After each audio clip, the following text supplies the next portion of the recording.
Welcome back. Welcome back to another episode of the Contagious Culture Podcast. I'm your host, Kyle King.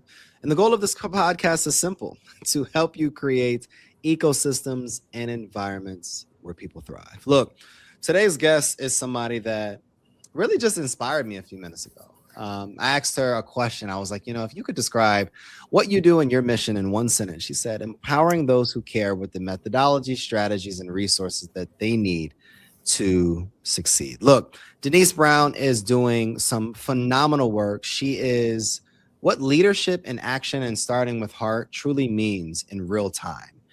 She is doing the work, she's leading the work, and she's transforming the people that she serves in not just an intentional way, but with love. Denise, how you doing? I'm doing great. Wow. Thank you.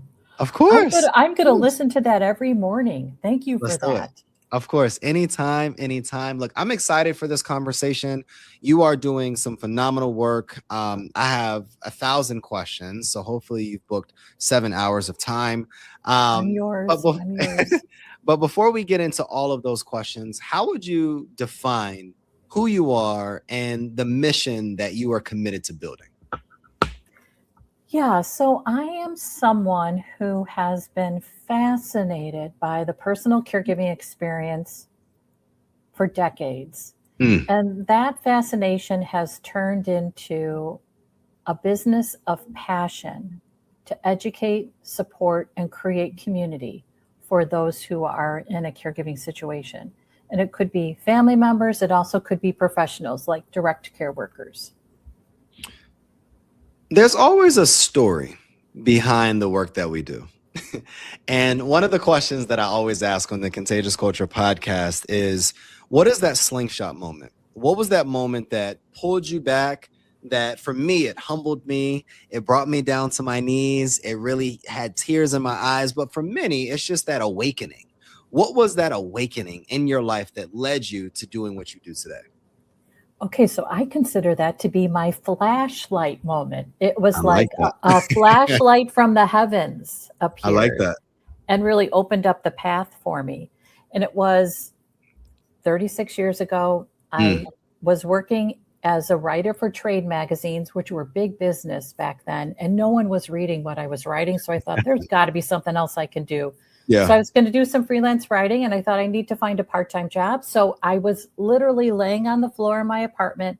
I had the newspaper spread out. That was when we looked in the newspaper for jobs. Yeah. And there was a job for a congregate meal site manager, which means it was a place where seniors in a little town along the Delaware River in New Jersey would go to have a hot meal. And it was also the site where we delivered Meals on Wheels. And I thought that was my flashlight moment. It was like the light just highlighted this ad. Never thought about working with older adults. Just it had never been in my awareness. I got the job, and then that really started my career around supporting those who might care for someone in the family. Now, there's a new term that I heard maybe a year ago. Rather than elderly, it's called aging forward. I absolutely love it, to be honest. And it's this whole aging forward movement and aging forward campaign. And working as a volunteer at Shepherd Center right here in Charlotte, North Carolina, I recognize the lack thereof caregivers, the lack thereof people that want to really give their time, their talent, and their treasure in that space. Can you talk about your experience on why that may be and what we can do to be able to provide people that are aging forward more support? Absolutely. And really, it's two-pronged. It's support for that older adult or our family member with a diagnosis, and then it's support for that primary family member who steps up to help. And when I think about shoring up that support for that individual who has a diagnosis, it's because we have not created a career for direct care professionals. Now, that's the common term that we use. Even that term, you think, gosh, I really don't want to be a direct care professional. Yep. We have a career that is one job, and that is you become a home health aide or a certified nursing assistant, and that's it. And there's no career up. And so what I've been trying to build is what that career ladder looks like, So to take someone who has been supporting individuals with a disability or disease process, and then taking that knowledge and adding in coaching skills. So they coach other colleagues, so other direct care professionals, and then they coach family members. And then that becomes their career path. That's The good. the other thing that happens in that direct care workforce, oftentimes the body ages out of that job. What do you mean? You're doing a lot of hands-on, intense work. So your back just can't do it anymore. Exactly. Or just your body is just too tired from doing it. And what's just tragic about that is when your body ages out of that work, where's the pivot to the next work? And that's what we need to create. Not only is it a career path for those who really feel like, I love this work, I want to do more, I want to do it in a different way. That's coaching. But when I've aged out, my body has aged out, I have another way to actually support and care because it's in my heart to support and care. You know, that's interesting because I think it's the same thing in education. And when I taught, the next step is an assistant principal, the next step is a principal, the next step is potentially on the district, and then there's an expiration date, there's a ceiling to people within the educational realm. But I believe that the ceiling exists even before you become an AP, because there's a lot of teachers that don't want to be administrators. They just want to continue to grow their craft as teachers, but there's no pay difference. The only pay difference is when you take a completely different role. And when you take that completely different role, it steps you away from the actual work that you love to do. So it's a pretty neat concept and idea that, you know, caregivers or people that are doing this work, when their body ages out and when they need to transition, there has to be parallels and there has to be transitions for them to be able to move into. So what are our solutions, Denise? Like, what could we do as social impact leaders, just in general, as listeners, to be able to create pathways for these people to move forward? That's such a big question. And I don't have the entire answer, but I've been working on this for a few years. And I really do believe it's really looking at the talent and then creating path for the talent. And what's interesting is we don't necessarily look for talent in that workforce, which is just really heartbreaking, because there is a talent to someone showing up at a stranger's home and then providing really personal care. Of course. Not everybody can do that. That takes a certain level of soft skills and understanding and wisdom about human behavior to be able to do that. And what's interesting is you have to do it tailored to each client. So each household that you enter has different dynamics. Plus, you have a client or a caree, we use the term caree for the individual receiving care, who has a different diagnosis and who has a different path in their diagnosis. So you're always adjusting to that environment. That's talent. I mean, so what if we were to really talk about the work, not just about the hands-on care, but this amazing encyclopedia of soft skills that we then elevate into, that's a role we want to really honor and celebrate, and then move up into other ways that we can use those skills to support family caregivers within the systems. So when you're caring for a family member, you're navigating 19 different systems. It's a nightmare, and each system is different. But if there was a navigator or guide who understood the systems and could help you along that way, that would be amazing. And within our communities, what if within our communities we had this workforce that the communities tapped into? We don't have infrastructure in our communities to support family caregivers. Of course. Just don't. But what if it became a priority within our local communities, our townships, our counties, our cities, to to actually have this workforce to support residents during their caregiving experience. And one of the first ways to support them is help them create a family emergency plan. So you're in Charlotte. You had, when was it that you had maybe an ice storm this winter? That was about, I want to say maybe a month and a half ago, because then 2 or 3 weeks after that, we had a big snowstorm and it was like 7 or 8 inches of snow. Okay. And then what happened to the community because of that weather, those two weather events? I mean, they shut the whole city down. They shut the city down, I think 2 or 3 days before the actual ice storm and snowstorm hit. And, you know, even my son that's in school, he missed probably 3 or 4 days of school. Okay. We have no way to help families with any kind of plan for those kinds of weather emergencies. And think about caring for someone who relies on a home health aide to come into the home, or relies on supplies or equipment. All of that is disrupted during a weather emergency. Wow. But we don't thought about that. right. But we don't think about supporting that family with emergency planning. And what if our community started doing that? So we get little alerts when there's something happening with a storm that's coming. And what if there was some kind of community event once a year where everybody in the community got together, went through a 1-hour workshop about creating their own family emergency plan. And it's led by someone who was a direct care worker who could offer insights. And so then that direct care worker is an employee of the community. No, that's a great idea. And I think, you know, I see it's so many layers in social impact. And as somebody that does the work, I think a lot of times we get caught up in our own silos. Like, I'm thinking about how I can connect and empower students and provide access, or even help nonprofits or leaders do this work more intentionally. But you just exposed me and opened my mind up to, what about individuals that rely on certain opportunities or certain people? And at a weather event, we're not even thinking about those people. And there's a whole population of individuals that maybe can't get access to groceries, that don't have the privilege of just staying at home and hanging out with their family, maybe don't even have access to Wi-Fi, or can't grab their TV remote, or just certain aspects that I overlook arrogantly, and just the privileges that we have, that we just overlook them. So Denise, and that's why your work is so important. And I'd love for, you know, to just give you your flowers and the work that you're doing and how you're leading this space.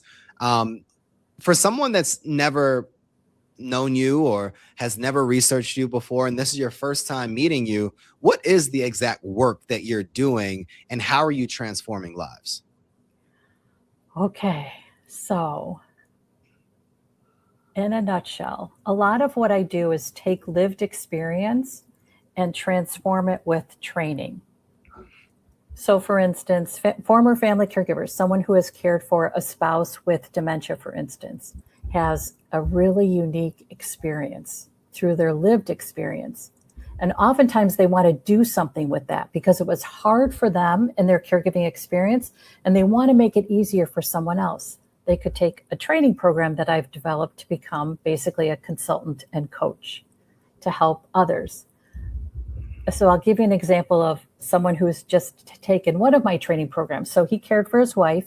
His wife died in December. So here we are in March. So less than 3 months ago, his wife died. And immediately he was on the phone, researching the internet to see what could he do to make lives better for others in a caregiving situation. So he reached out to me and he took my support group training. So now he's going to lead a support group for others in a caregiving situation. That's good. He called me this morning. He said, I loved that. What's my next step? So I gave him a suggestion of another training he can take to provide one-on-one mentoring to support dementia family caregivers. We have these intense experiences in our life. You alluded to that when we started today, that just change us. And they change us in such a way that we think, I can't go through life without helping and supporting others. 100%. Because I see how profound it is, how meaningful it is to be able to do that. So I guess if you were to think about my work, it's really taking this lived experience from caregiving and turn it into a career or a volunteer opportunity. So you continue to have that impact of profound, meaningful experiences. What do you see the impact being? I love when people talk about the work that they do and how it creates transformational change within either communities, spaces, businesses, or countries or communities. What do you see the impact being? Like, how do you measure and quantify what that transformation looks like? It's stress level and quality of life. So, for instance, when we support a current family caregiver with coaching, one-on-one support, we lessen their stress. We actually improve their quality of life. Interestingly enough, family caregivers say they are in desperate need of a good listener in their life.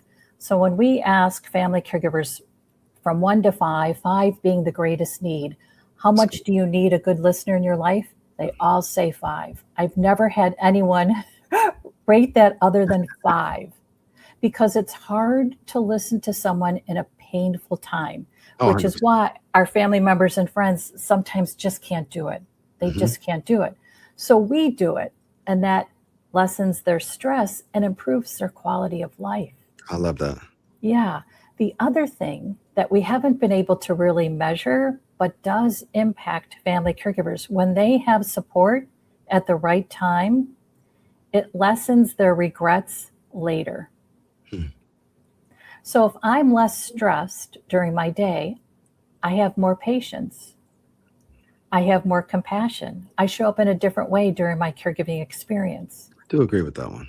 And then when I'm looking back after my caree has died and I'm looking back at the experience, I'm not like, oh my gosh, what was wrong with me? Why wasn't I nicer? I can look back and think, I was nice. And it's very comforting. So in essence, a lot of the work is really around preventing regrets.